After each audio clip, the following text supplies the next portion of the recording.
ചന്തുവിനെ തോൽപ്പിക്കാൻ നിങ്ങൾക്ക് ഞങ്ങളുടെ മനസ്സിലെ സിനിമ ഇതാണ്.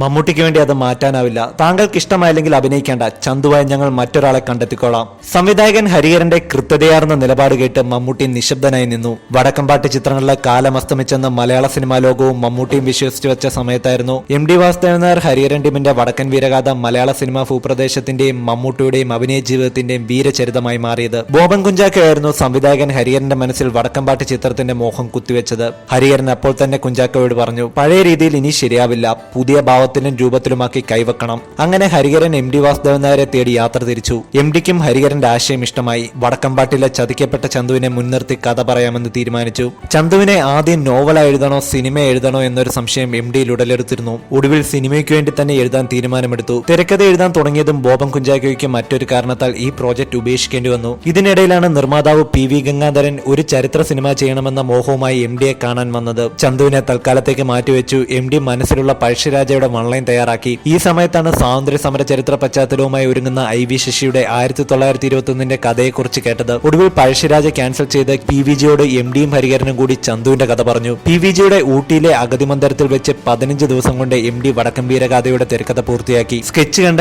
MD ഹരിഹരനോട് പറഞ്ഞു, പുതുമുഖമല്ല, ഇത് ചെയ്യാൻ അവൻ വേണം. മമ്മൂട്ടി ചെയ്താലേ പൂർണ്ണത കിട്ടൂ.